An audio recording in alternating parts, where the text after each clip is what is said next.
The mysterious ancient gear device, a 2,000-year-old technological marvel, a remarkably small, complex invention so far ahead of its era that it turns our understanding of history on its head. Few artifacts capture this paradox better than the Antikythera mechanism. Discovered in 1901 near the Greek Isle of Antikythera in the Aegean Sea, this puzzling creation came from the depths of an ancient shipwreck. Initially, it appeared to be just a corroded, indistinct clump of metal, a deteriorated relic that had slumbered under the sea for nearly 2 millennia. However, as archaeologists and scholars began to scrutinize the object more closely, they realized they were facing something profoundly more advanced than any known artifact from antiquity.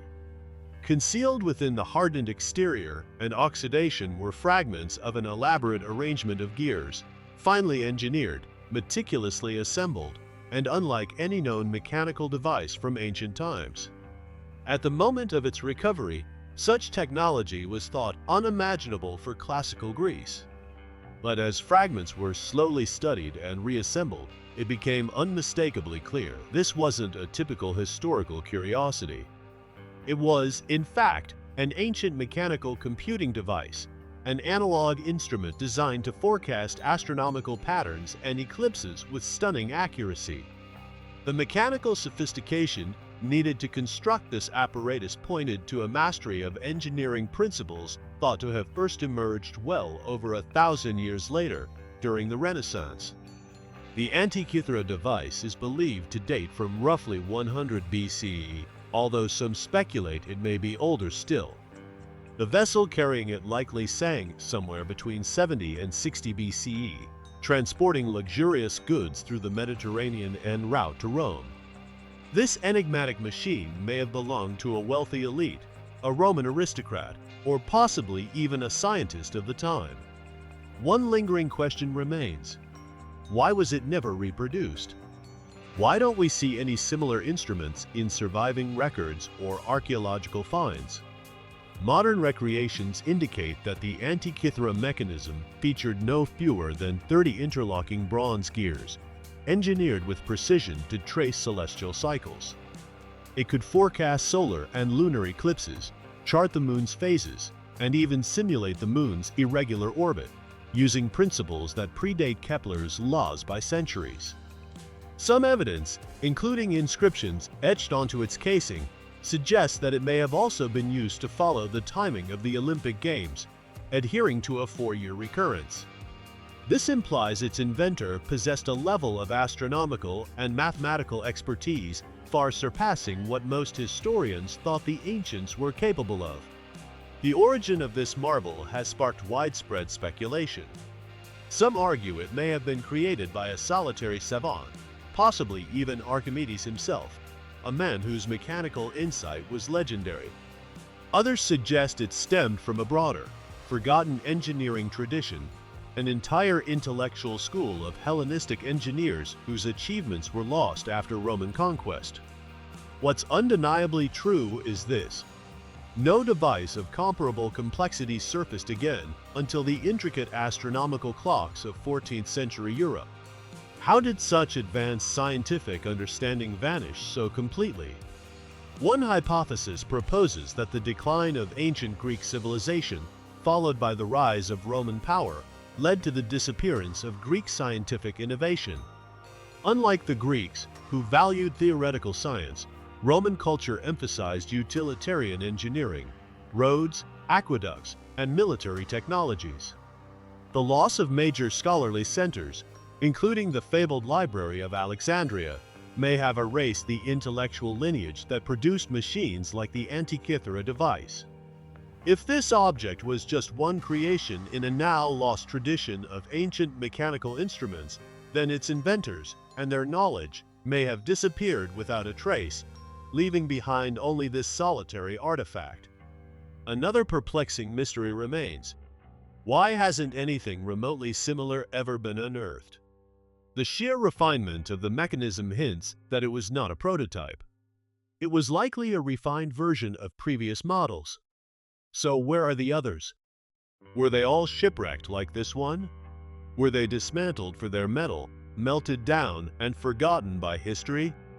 Or are there more waiting silently to be discovered in long-lost wrecks across the sea? Recent breakthroughs in scanning and imaging technology have enabled scientists to peer deeper into the core of the Antikythera mechanism, revealing additional gear structures and hidden techs. With each new discovery, its complexity only deepens, continuing to defy our assumptions about ancient technological capabilities. Modern engineers have succeeded in constructing functioning replicas of the device, confirming that it operated with astonishing accuracy. But one key question lingers: who actually made it, and how did they design something so sophisticated during an age when the rest of the world was still relying on water clocks and sundials? The Antikythera mechanism remains a powerful symbol of ancient brilliance, a creation that forces us to question the completeness of our historical record and imagine what forgotten knowledge humanity may once have possessed. If a mechanical instrument so advanced could vanish for over 2,000 years, what else from our past has been lost beyond recall? The monumental enigma of Kailasa, India's temple sculpted from stone. Few ancient feats stretch the imagination like the awe-inspiring Kailasa Temple, a stunning testament to what humanity may once have been capable of. This remarkable creation, nestled within the Ellora Caves in Maharashtra, India, defies conventional explanations. It is an architectural masterpiece so exact and astonishing that it raises far more questions than it resolves. At first glance, the Kailasa Temple might seem like just another majestic shrine among India's many religious landmarks. But a closer inspection reveals something truly exceptional. This structure was not erected block by block like the pyramids or other ancient megastructures. Rather, it was carved directly from a single, massive mountain stone, not constructed but sculpted. This method of creation is mind-boggling. To shape the Kailasa Temple, ancient craftsmen had to extract approximately 200,000 tons of solid basalt rock. Instead of building from the foundation upward, they worked in reverse, excavating vertically from the summit downward. This rare approach, known as vertical excavation, is almost absent in the historical record of ancient construction practices. Unlike typical temples, which involved frameworks, layering bricks, and often took centuries to complete, the Kailasa structure was brought to light by removing the mountain encasing it, essentially revealing the temple from within. But how exactly was this achieved? And more intriguingly, why does no other known temple mirror its architectural boldness? Establishing a precise date for the Kailasa Temple's creation is challenging. However, most historians agree it was built under the reign of King Krishna I of the Rashtrakuta dynasty during the 8th century CE. Dedicated to the Hindu god Shiva, one of the primary deities in the religion, the temple is believed to be a physical embodiment of Mount Kailash, the mythical heavenly residence of Shiva. Yet, despite this historical attribution, there are no surviving documents describing the process of its construction or identifying its original designers. Theories explaining how it was made range from practical engineering solutions to speculative mysteries. Some academics propose that highly skilled stoneworkers, armed only with basic tools like hammers and chisels, painstakingly chipped away at the rock over many years, creating its finely detailed sculptures, stairways, and towering columns. However, skeptics challenge this idea. If, as some scholars estimate, the temple was indeed completed in just 18 to 20 years, it would mean that an enormous volume of rock, several thousand tons, had to be removed daily. Given the ancient tools presumed to be available at the time, such a task seems nearly unimaginable. This has led others to put forth alternative explanations. Some suggest that advanced or lost technologies may have been employed, methods of construction now forgotten to history. Still others argue that the temple's origins may stretch further back in time, possibly across several generations, only later associated with the Rashtrakutas. Among the more controversial perspectives, often rejected by mainstream academics, is the idea that the Kailasa temple may be evidence of a long-lost civilization equipped with high-precision engineering skills that modern societies have only recently rediscovered.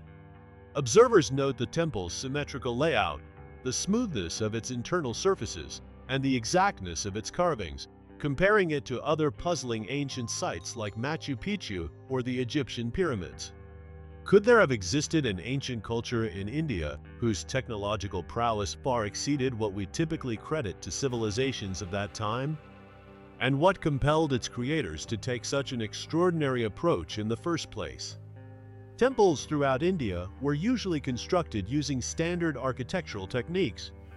Why attempt the monumental task of carving an entire sanctuary from a single, immovable rock? Some researchers believe the answer lies in religious meaning. In Hindu cosmology, Mount Kailash is considered eternal, indestructible, a sacred peak that stands outside of time. By carving the temple directly from a mountain, the creators may have intended to produce a lasting earthly symbol of the divine, unshakable and eternal. Interestingly, the Kailasa temple is not alone in its setting. The Ellora cave complex features over 100 individual caves, sanctuaries, and monasteries, spanning thousands of years and representing multiple faiths, including Buddhism, Jainism, and Hinduism. But even among this vast and diverse collection of structures, none comes close to matching the scale, detail, or complexity of Kailasa.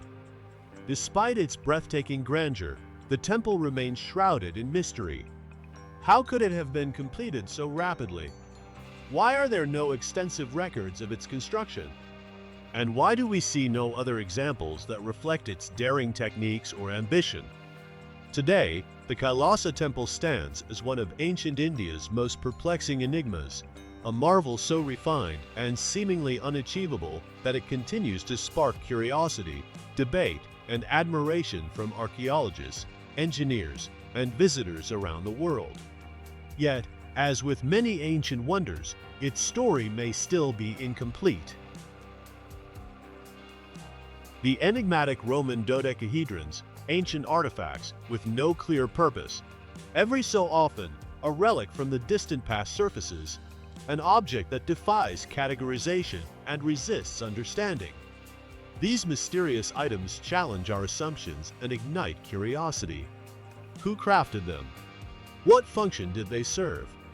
And why have they endured through time?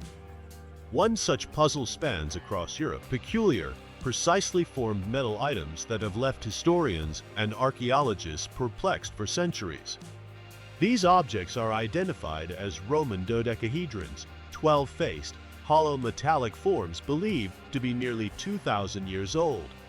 Discovered in locations such as agricultural fields, military encampments, and even burial sites, they appear intentionally manufactured, with each face containing a circular aperture. Yet not a single surviving Roman document refers to them, not a text, not a mention, not a drawing. Even though over 100 examples have been unearthed throughout the territories of the former Roman Empire, their function remains utterly mysterious. The earliest dodecahedrons were discovered during the 1700s, and since that time, numerous others have been found primarily in what are now France, Germany, Belgium, and the UK. Typically constructed from bronze or brass, these artifacts range in diameter from around 4 to 11 centimeters. While individual examples show slight variations, they all follow a shared blueprint, a symmetrical 12-sided figure with holes of differing diameters on each face. Some feature knobs or protrusions on their corners, while others are sleek and unadorned. Still, the similarities in design imply a deliberate and uniform function. Despite their broad geographical spread, Roman dodecahedrons present a strange paradox. They are completely absent from the Roman written record. The Romans were prolific chroniclers, detailing their tools, customs, and daily lives with care. They left behind records of weaponry, household items, and even recreational devices. But these dodecahedrons? There's not a word, not a drawing, not a clue. It's as if these objects either served such a well-known purpose that no one saw the need to document them, or were part of something so exclusive that it was deliberately kept secret. Speculation around their purpose spans a wide spectrum, from the plausible to the fantastical.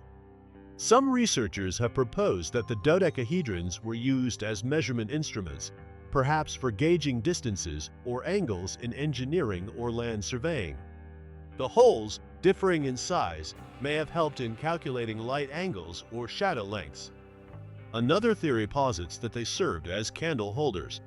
However, the absence of burn marks casts doubt on that suggestion. A separate possibility is that the artifacts served a military function.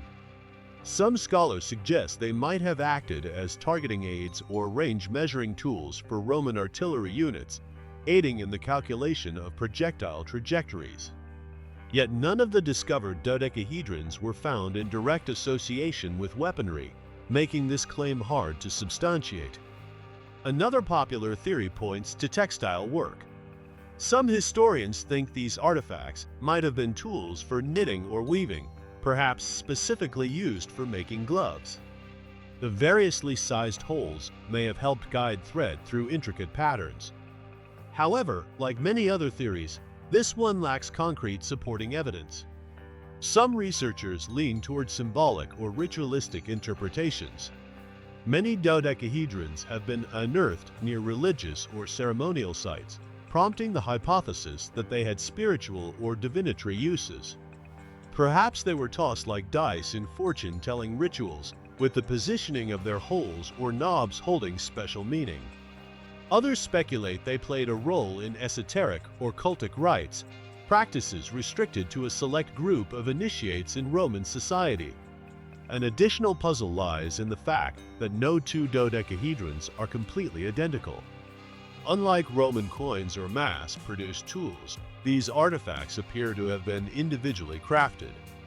This suggests a more personal or exclusive usage, perhaps tied to social status, spiritual symbolism, or membership in an unknown guild.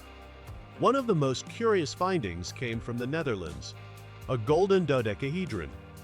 Unlike the usual bronze versions, this specimen implies that at least some of these objects were considered valuable. Could they have been prestige items, ceremonial tokens, or objects of reverence? And if they held such significance, why are they absent from all historical narratives? The lack of definitive answers has opened the door to a range of bolder ideas. Some suggest that the dodecahedrons may not have originated with the Romans at all. Could they be vestiges of an older, forgotten culture absorbed into the Roman Empire but never fully understood? Or were they introduced to Roman society by a different civilization altogether, their original meaning lost as time wore on? Modern experimental archaeology has tried to unlock their secrets. Some enthusiasts have recreated dodecahedrons to test astronomical alignments, theorizing they might have been used to chart solar or stellar positions. Others have built replicas to explore their effectiveness in weaving or yarn guiding techniques, comparing the outcomes with patterns found in Roman textiles. Despite all efforts, a definitive conclusion remains elusive. What makes the dodecahedrons truly mystifying is that they left no discernible legacy. They weren't adapted into other tools, didn't evolve over time, and left no mark on subsequent technologies. It's as though their role was erased, forgotten, or rendered irrelevant. Perhaps their utility was so specific and fleeting that the knowledge simply faded. Or maybe the secret of their use was guarded closely by a group that never recorded it, preserving the mystery through silence. Even today, new specimens continue to be discovered, deepening the mystery rather than clarifying it. Academics, hobbyists, and curious minds continue to debate their meaning. Were they instruments? Sacred relics? Something completely unexpected? Whatever the answer, the Roman dodecahedrons remain one of ancient history's most persistent enigmas, a quiet reminder of how much we still don't understand about the past. And they are not unique. History is full of strange artifacts that challenge our understanding, suggest forgotten technologies, and hint at civilizations we barely comprehend. As we continue to explore, one thing is certain: more mysteries are bound to emerge. The mysterious journey of Death Valley's moving rocks, the stones that seem to travel alone. Throughout history, there have been occurrences that challenge scientific understanding, and deep within the sun-scorched, desolate terrain of Death Valley lies a phenomenon that has baffled observers for generations. Massive rocks, some tipping the scales at several hundred pounds, appear to migrate across the desert surface with no assistance, carving long, snaking tracks behind them. No signs of animals or humans are nearby. No obvious force appears to be at work. These stones appear to glide forward as if pulled by an invisible entity. This strange spectacle is known as the mystery of the sailing stones of Racetrack Playa, considered among the most puzzling natural events on Earth. Found in an isolated portion of Death Valley National Park, Racetrack Playa is the bed of an ancient lake, a broad, level expanse of parched, cracked earth that stretches for miles. It's a surreal, uninhabited environment, silent and shimmering under the punishing sun. Across this dry, brittle landscape rest dozens of large rocks. Some are only the size of a football, while others weigh more than 700 pounds. Behind each rock lies a clearly defined trail, suggesting it has been dragged across the surface by an unseen mechanism. The tracks vary, some follow straight lines, while others meander in curves or sharp angles. Some rocks even appear to have flipped during their journeys. Still, the enigma remains.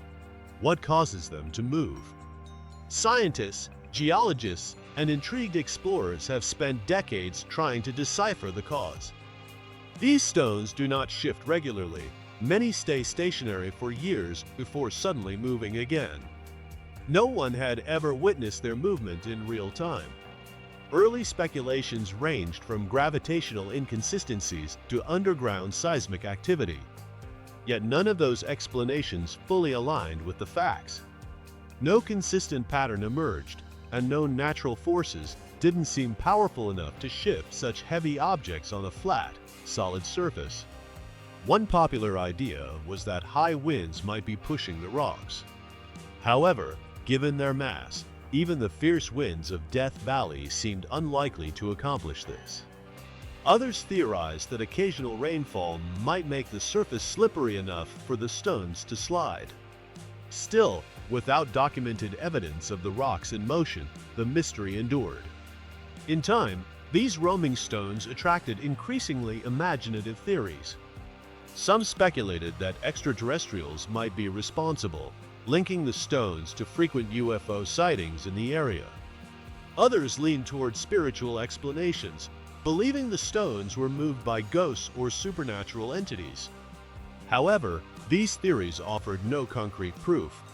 What was evident, though, was that the stones didn't shift randomly. Their trails reveal consistent, calculated patterns, suggesting a hidden process at play. Perhaps most unsettling were the trails that suddenly stopped, as if the rock had momentarily levitated and then landed elsewhere, continuing in a new direction. It wasn't until 2014 that a group of researchers finally documented the stones in motion. Utilizing time-lapse cameras and GPS tracking, scientists identified a rare combination of natural elements that could explain the phenomenon. During cold winter nights, thin sheets of water from infrequent rains would freeze over the playa, encasing the stones in ice. When the sun rose and temperatures increased, the ice would begin to crack and thaw. As these fragile ice panels shifted across the ground, they would drag the trapped stones with them. This movement was so slow and subtle that it was nearly impossible to detect in real time. But over hours and days, the rocks carved out the long, puzzling trails that had mystified people for decades. Although this provided a sound scientific explanation, the mystery hasn't completely faded. In many ways, the sailing stones still represent one of nature's strangest events. The sight of heavy rocks gliding silently over the desert floor continues to fascinate and inspire wonder. Even with a theory in hand, several questions persist. Why do only some rocks move while others nearby remain stationary? Why do some trails endure for decades while others disappear quickly? And if this phenomenon has existed for centuries, might there be other places around the globe hiding similar secrets? From ancient inscriptions buried in arid caverns to rocks that appear to move with no aid, the world's lingering mysteries remind us of how much remains unknown. Each strange discovery is a clue, an invitation to keep exploring. The buried enigma beneath Egypt uncovering a colossal forgotten structure. Our journey now takes a turn from the scorching plains of Death Valley to an even more enigmatic destination, one that has slumbered beneath Egypt's golden sands for millennia. This is the story of Egypt's hidden labyrinth, a vast and ancient architectural marvel spoken of in historical records as being more awe-inspiring than the Great Pyramids themselves. And yet, despite its grandeur, it has never been uncovered. Could this be one of the greatest undiscovered marvels of the ancient world? Let's unravel the enigma. The legend of Egypt's lost labyrinth speaks of an enormous, vanished construction said to surpass even the pyramids in scale and complexity, yet lost to the ages. Egypt, however, is no stranger to hidden relics. Its arid deserts continue to reveal archaeological findings that defy expectations. Some are places of worship, others are burial sites, and some contain relics never before encountered. In the immense burial grounds of Saqqara, where layers of sand echo Egypt's oldest memories, one particular finding stood apart from all others. A large obsidian-colored coffin, unlike any that came before it. When excavators eventually pried it open, the contents stirred more intrigue than resolution. Welcome to the riddle of Saqqara's tomb of the mysterious creature. Saqqara, home to the iconic step pyramid of Djoser, is among Egypt's most valuable archaeological locations. For over 3,000 years, it served as the burial ground for pharaohs, elites, and revered animals. But in 2018, a group of Egyptian archaeologists unearthed something that left even seasoned experts puzzled. Concealed far beneath layers of sand was a gargantuan stone coffin, nearly 9 feet in length and weighing multiple tons. It wasn't only its dimensions that drew attention, it was the deep black hue of the granite from which it had been hewn. Sealed tight for countless centuries, the sarcophagus had remained completely untouched since the time of ancient Egypt. Opening it posed a monumental challenge. Most ancient coffins had long been ransacked, but this one was pristine. Its lid alone weighed approximately 30 tons. As the workers painstakingly lifted it, the stale breath of a forgotten tomb drifted out into the modern air untouched for thousands of years. But inside wasn't a monarch, a priest, or even a noble. Instead, there lay the skeletal remains of a creature no one had anticipated. It wasn't human, nor was it one of the commonly mummified sacred animals such as bulls, falcons, or cats. What they had uncovered was something altogether different, something no previous Egyptian burial had ever included. The bones were from a creature of extraordinary proportions.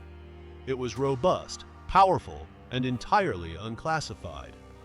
This strange discovery quickly rippled through the world of archaeology. Egyptologists began speculating. What sort of beast would deserve such an elaborate burial? Some hypothesized it might have been an unusually massive feline, possibly a lion, given their occasional revered role in ancient Egyptian society. Others guessed it could belong to a now extinct species that once roamed the Nile's edges but disappeared before modern records could capture it. Even more outlandish theories began circulating. Could this not be an animal at all, at least not one in the traditional sense? Ancient Egyptian mythology is populated with creatures that merge human and animal features, divinities like Anubis, the jackal-headed guardian of the dead, or Sekhmet, the lion-faced goddess of battle. Could this unusual interment have held a symbolic being rather than a physical one? Perhaps it was a sacred representation, an offering to the gods, or even a mythical beast whose true nature was meant to be concealed. Adding another layer of mystery was the stark simplicity of the tomb. Whereas most sacred animal burials are adorned with inscriptions, artifacts, and carvings, this one was hauntingly bare. No hieroglyphs, no decorative markings, no written indication of the entity it held. It was as though its identity had been deliberately erased or never acknowledged at all. DNA testing was carried out to help identify the species. But the early results didn't bring clarity. Some indicators pointed toward a giant feline, perhaps a lion, but the features didn't match any previously recorded specimens. Even if it were a lion, that raised a new question. Why would such an animal be entombed in a sarcophagus this monumental? No known lion had ever received such honors in death. Was this creature exceptionally honored, or was there something more to the story? The black coffin itself posed another mystery. Its enormous scale and weight hinted that the seal had been engineered for permanence, as though whoever interred the being wanted to ensure it never escaped. This gave rise to far more dramatic possibilities. Was this tomb a containment, intended to trap something powerful or dangerous? The ancient Egyptians went to great lengths to preserve and protect their dead. But what if, in this instance, their goal was to imprison something instead?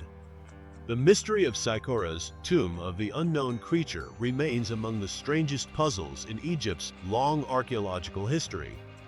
Though modern science has offered a few potential clues, the central questions still linger. What exactly was this being? Why was it buried with such secrecy?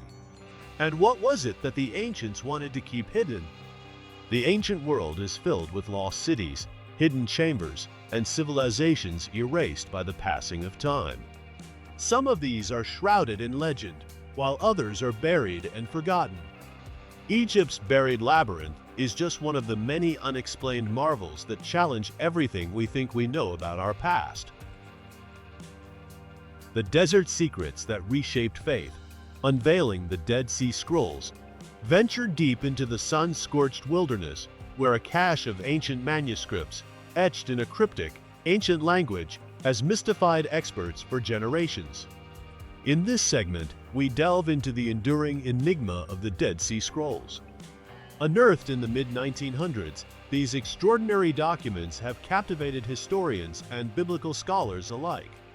Regarded as one of the most momentous archaeological breakthroughs ever recorded, the scrolls have revealed truths and spawned even more mysteries. Who authored these writings? Why were they concealed in remote caves near the Dead Sea? And might they contain lost wisdom capable of altering our understanding of spiritual history?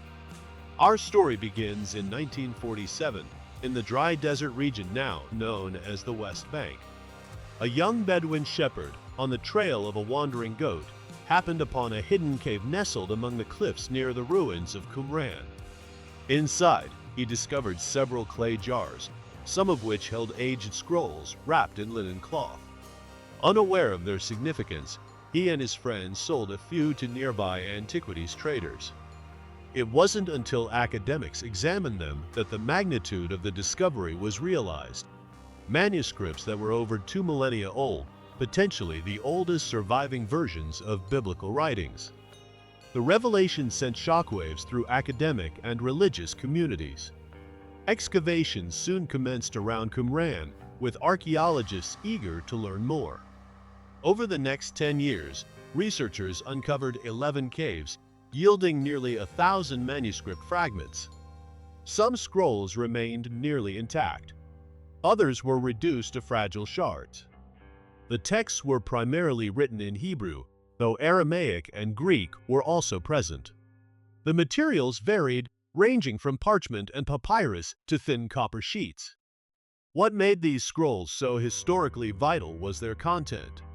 Many included familiar passages from the Hebrew Bible, some mirroring modern versions closely, while others differed subtly but provocatively. Several writings were entirely new to scholars, detailing doomsday prophecies, obscure rituals, and long-lost religious practices. Some texts outline the doctrines and rules of a secretive Jewish sect, possibly the Essenes, who are believed to have lived in seclusion near Qumran. The scrolls sparked immediate questions. Who exactly had penned these ancient works, and for what purpose were they hidden in the desert? A leading theory suggests that the Essenes, a devout and separatist Jewish group, were the creators. Known for their communal lifestyle, rigid spiritual discipline, and apocalyptic outlook, the Essenes may have viewed themselves as the guardians of true faith. As tensions escalated in Judea under Roman occupation, they may have concealed their sacred documents in the caves for safekeeping, possibly during the Jewish revolt in the 1st century CE. If so, they never returned for them. For nearly 2,000 years, the scrolls lay untouched, buried beneath layers of desert dust. However, not all scholars agree with the Essene theory. Some propose that the texts originated from various groups, possibly even from the Great Temple in Jerusalem, hidden away to protect them before the temple's destruction in 70 CE. Others believe the scrolls represent a broader cross-section of Jewish thought from that era. Due to the absence of definitive evidence, the scrolls' exact origin remains elusive. Beyond the religious relevance, the scrolls contain cryptic and unsettling content. Among them are apocalyptic visions describing vast cosmic wars between light and darkness. There are prophecies foretelling a messianic leader, predictions of an impending end of days, and cryptic accounts of divine beings intervening in human affairs. Some scholars believe these documents offer a rare window into ancient Jewish mysticism, ideas that may have influenced early Christianity and other faith traditions. Among the most mysterious of the scrolls is the Copper Scroll.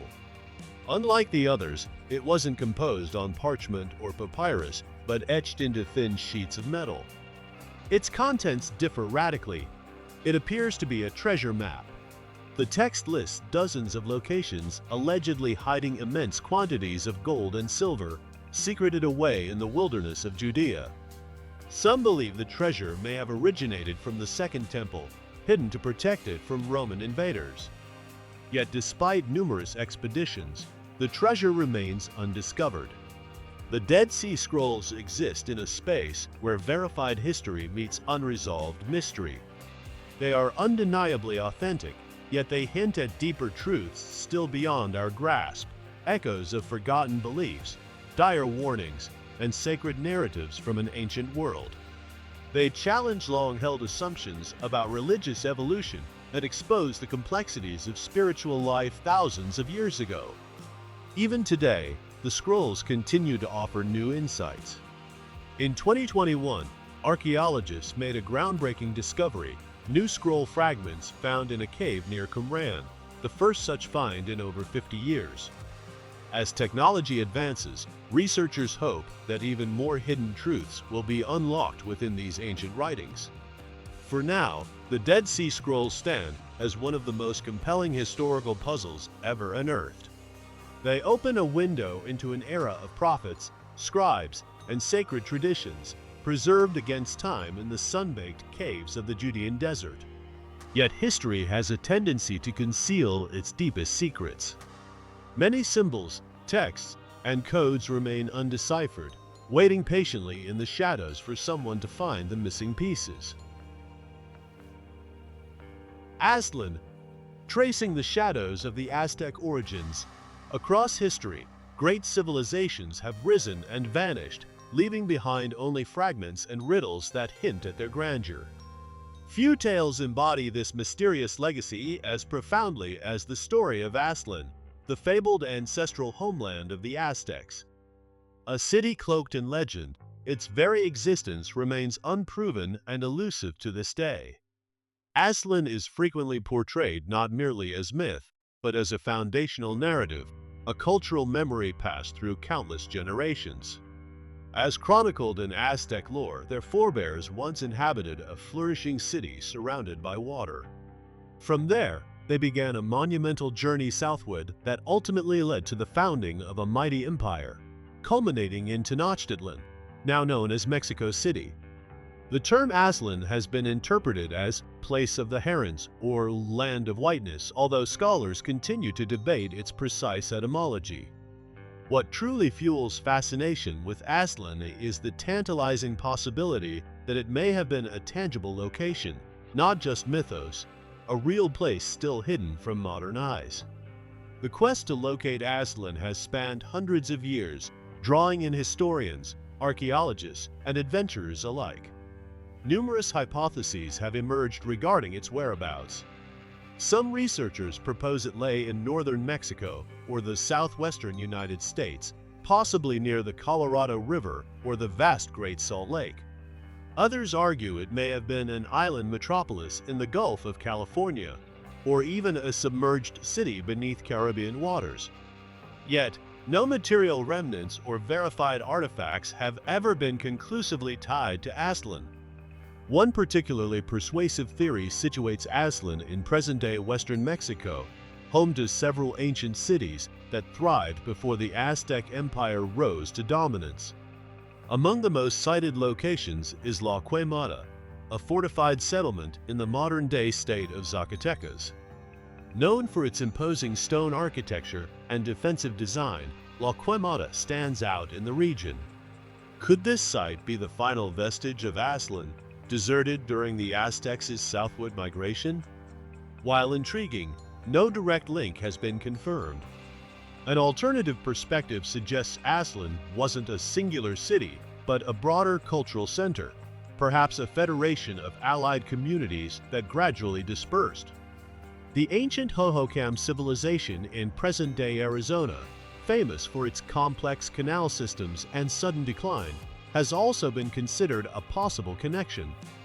Their advanced irrigation and eventual disappearance bear striking similarities to other vanished societies, leading some to believe that fragments of Aslan's legacy may have lingered there before fading into obscurity.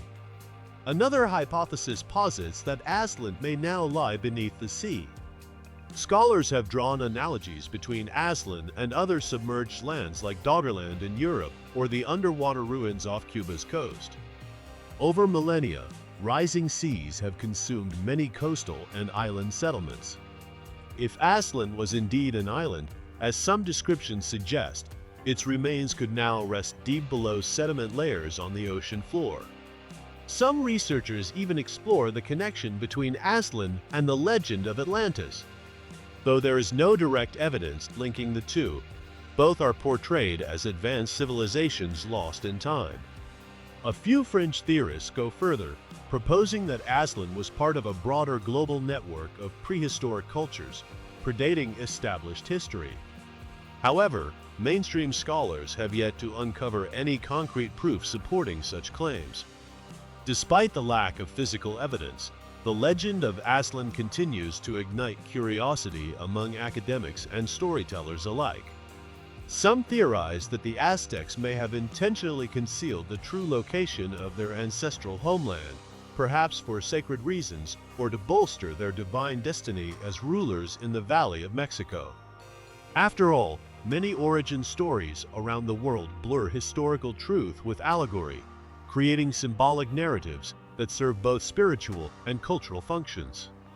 So, does Aslan genuinely exist, or is it purely allegorical, a metaphor the Aztecs used to define their legacy? The definitive answer may forever elude us. What is indisputable, however, is the legend's lasting impact on historical inquiry and cultural imagination.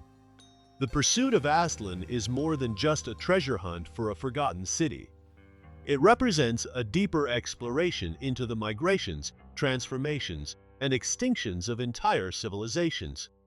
It reminds us that history is never entirely complete and that beneath what we assume to be true, countless secrets still lie waiting.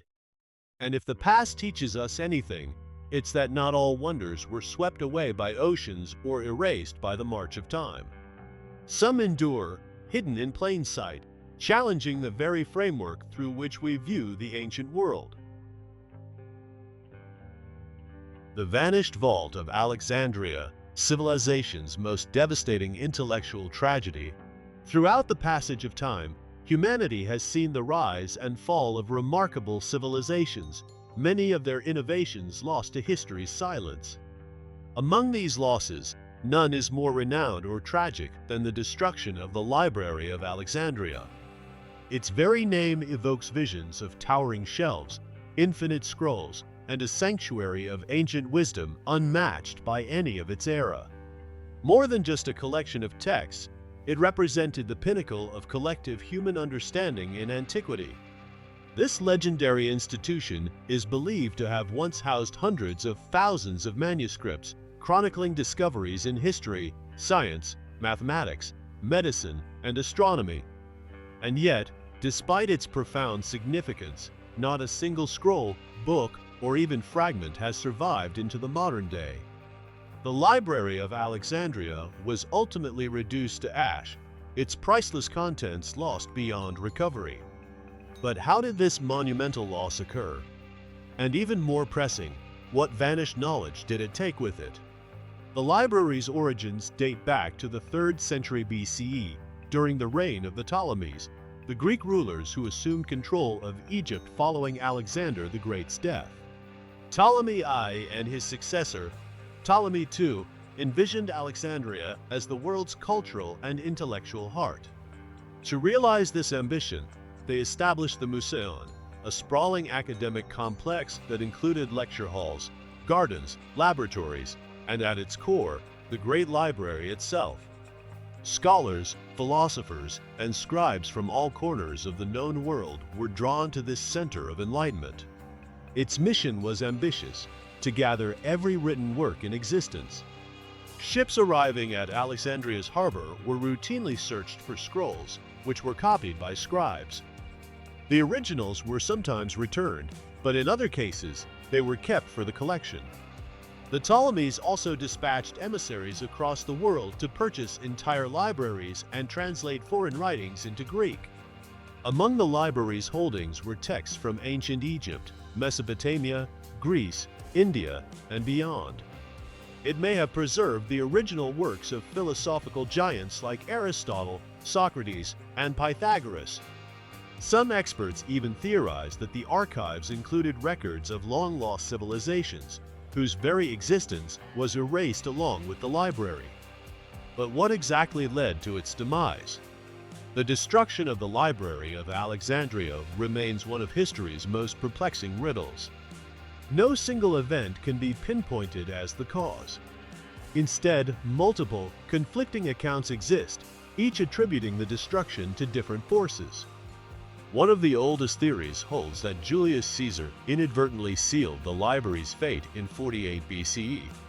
While engaged in conflict with the supporters of Cleopatra's brother, Ptolemy XIII, Caesar ordered the burning of enemy ships docked in Alexandria's port.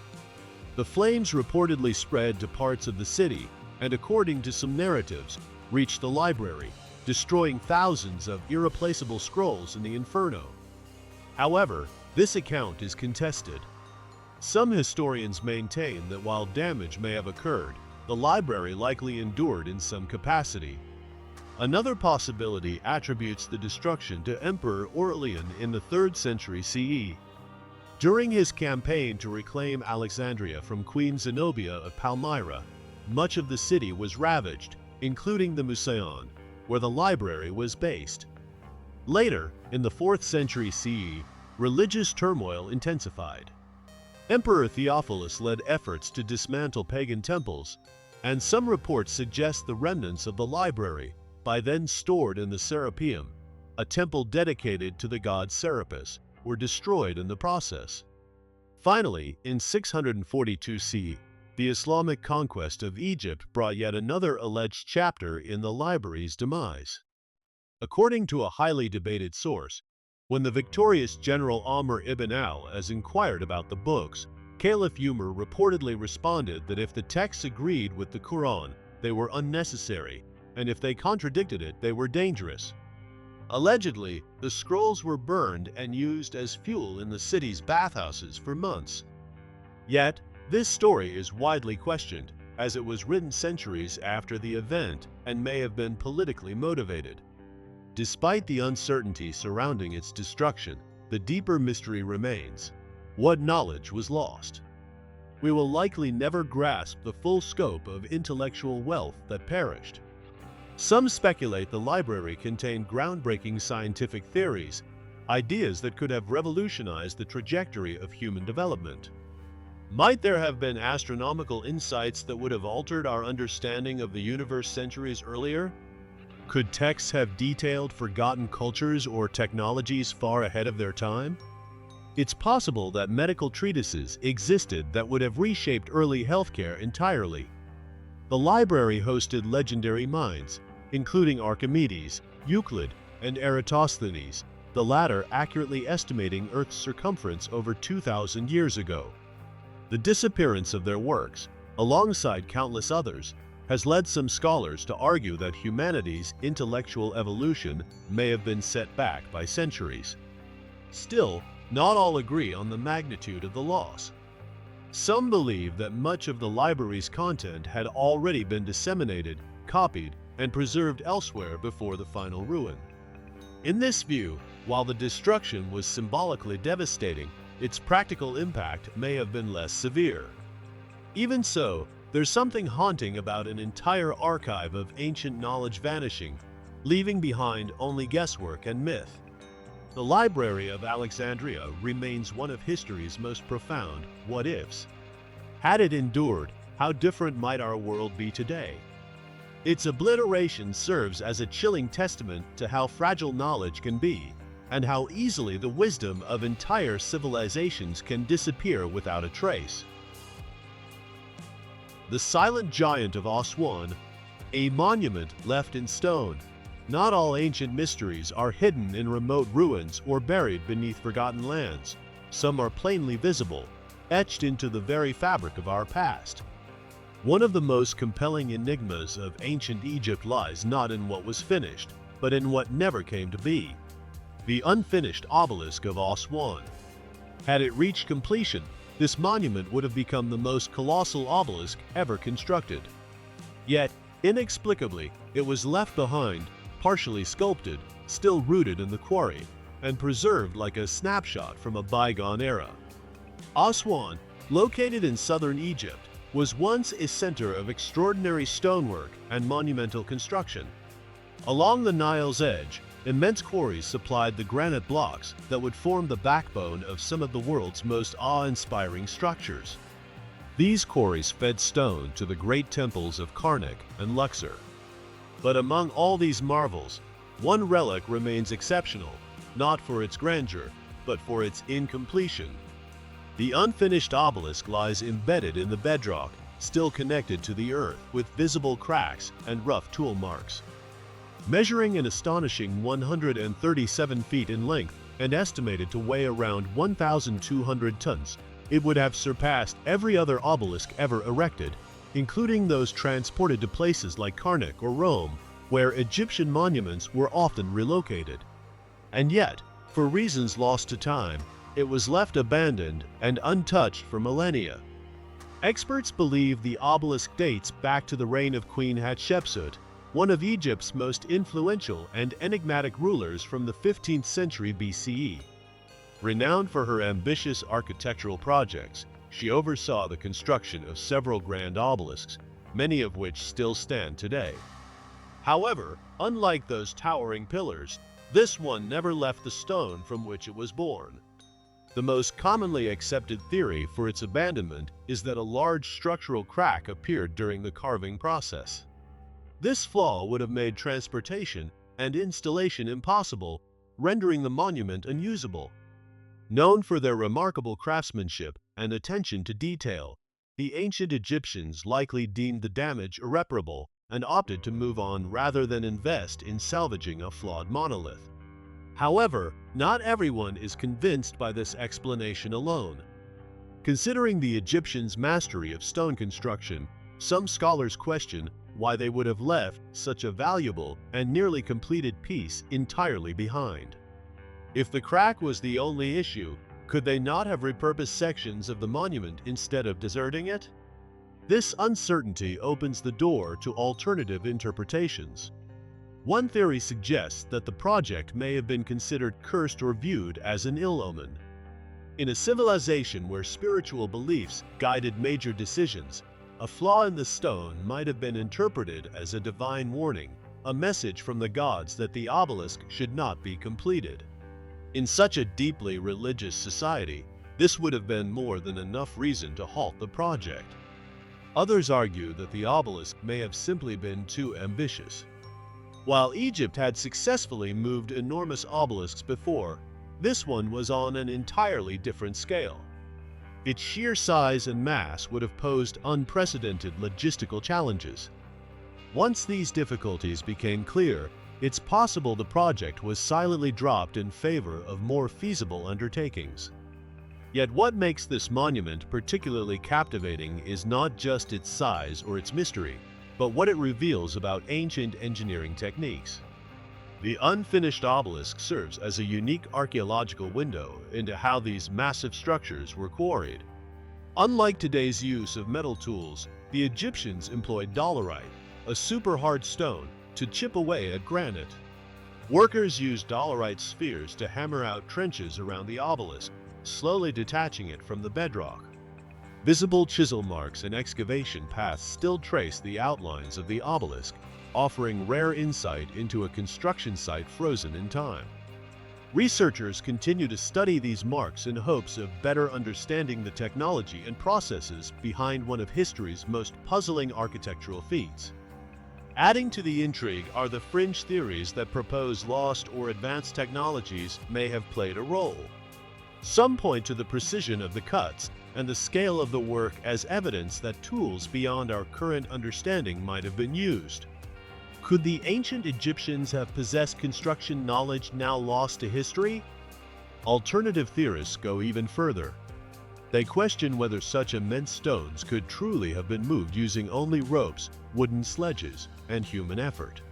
Some suggest that help may have come from a forgotten civilization, or even posit extraterrestrial influence. While these ideas are far from mainstream, they highlight the enduring mystery surrounding Egypt's engineering prowess. Another hypothesis suggests the obelisk may not have been a failed project at all. Instead, it might have served as a training site for quarry workers. Here, laborers could practice carving techniques on a massive scale before working on smaller, more transportable pieces. This would explain the abundance of tool marks and rough areas, evidence of learning and repetition over generations. Some scholars believe political shifts may also explain the site's abandonment. If Queen Hatshepsut was overthrown or if priorities changed under a new regime, the workforce could have been redirected to other state-sponsored endeavors, leaving the obelisk untouched, a half-finished relic of shifting agendas. Today, the unfinished obelisk of Aswan remains a poignant symbol of both the ambition and limitations of an ancient civilization. It's a place where time stands still, where modern visitors can trace the grooves left by hands thousands of years ago. Whether its abandonment was due to mechanical failure, religious interpretation, or changing political tides, the monument remains an enduring testament to the ingenuity and complexity of ancient Egyptian society. It also stands as a reminder that even the greatest civilizations had their uncompleted dreams, projects left halfway, plans interrupted, goals never reached. The unfinished obelisk is not just a broken stone. It's a monumental question mark carved in granite, pointing toward a deeper, perhaps unknowable past. And it's just one among many ancient anomalies, mysterious artifacts and structures around the world that challenge our understanding of history and hint at stories still waiting to be uncovered. The Viking coin of Maine, a mystery etched in bronze. Sometimes the deepest historical riddles aren't hidden in ancient shipwrecks or lost ruins. They emerge in the most unexpected corners of our world, buried beneath layers of earth, waiting patiently to disrupt everything we thought we understood. That's exactly what happened with a small, controversial object known as the Maine penny, a find so perplexing that, if authentic, it could upend the accepted story of who truly set foot in North America first. In 1957, an amateur archaeologist named Guy Melgren uncovered a peculiar object while digging at an indigenous site in Nasco Point, Maine. Among the shards of pottery, stone tools, and arrowheads, there appeared a small, weathered coin. Initially, it seemed like little more than an unremarkable scrap of old metal. But upon expert examination, that modest find shocked the academic world. The coin was neither of colonial origin nor European in the traditional sense. Instead, it was identified as a Norse penny, minted during the reign of Olafkir, a Viking king who ruled Norway between 1067 and 1093 CE. A Viking artifact discovered in Maine. At first glance, this find seemed to challenge the established timeline of transatlantic contact. Mainstream history acknowledges that Norse explorers, like Leif Erikson, briefly reached the shores of Canada around the year 1000 CE with their settlement at Lance Ox Meadows in Newfoundland. But there's no historical record suggesting that Viking explorers ventured as far south as Maine, let alone left behind coins. So how did an 11th century Norse artifact find its way into a Native American site in New England? One theory posits that the Vikings may have ventured far beyond what we've documented, perhaps even as far as the northeastern coast of what is now the United States. If so, this would significantly expand the known footprint of Viking exploration. Did Norse seafarers set up outposts deep along the Atlantic coast? Did they establish connections or trade with indigenous groups such as the Penobscot? A more cautious explanation suggests that the coin arrived through trade rather than direct contact. The site where the penny was discovered belonged to a tribe well versed in long-distance exchange. The Penobscot people were active traders whose networks stretched far across the continent. It's possible the coin was passed down through many hands, originating from Viking Canada and eventually reaching Maine through indigenous trade routes. But not everyone accepts the coin's authenticity. Skeptics argue that the artifact might be a modern insertion or a mistake in identification. One of the main criticisms is that no other Norse items were found at the site. No tools, weapons, or pottery, only the lone coin. Detractors question, if Vikings had truly been there, wouldn't more evidence have survived? Some go as far as to suggest the coin may have been deliberately planted, perhaps as a hoax meant to spark interest or fame. Yet scientific tests conducted on the Maine penny confirmed its authenticity. It is indeed a genuine 11th century Norse coin, not a modern reproduction. The remaining mystery lies not in its nature, but in how it ended up so far from home. And this isn't the only case of ancient coins appearing where they seemingly don't belong. Other puzzling discoveries continue to rattle the foundations of accepted history. For example, in the 1950s, a man in Texas claimed to have uncovered a stash of ancient Roman coins in a small town. Separately, a set of Roman coins allegedly emerged near a riverbank in Venezuela.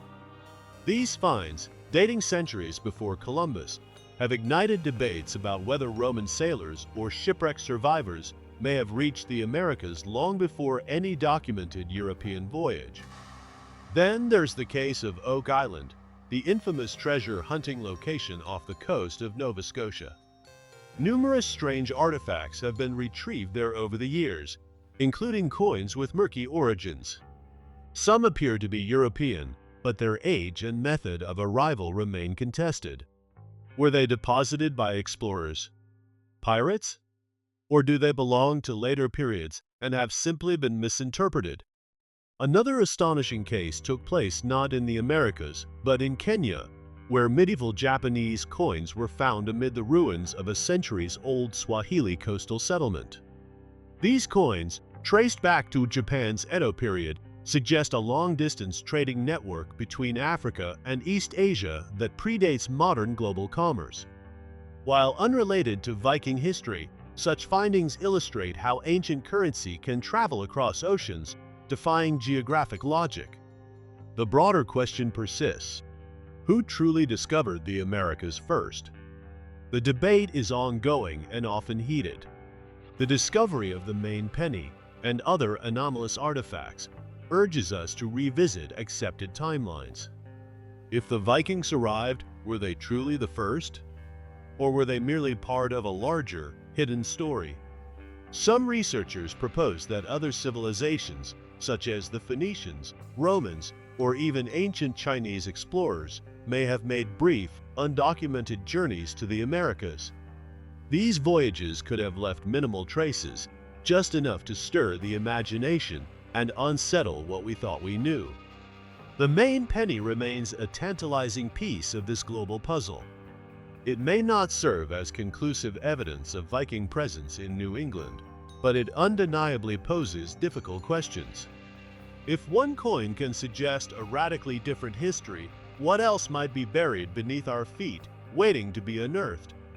The truth is, history is not a straight line.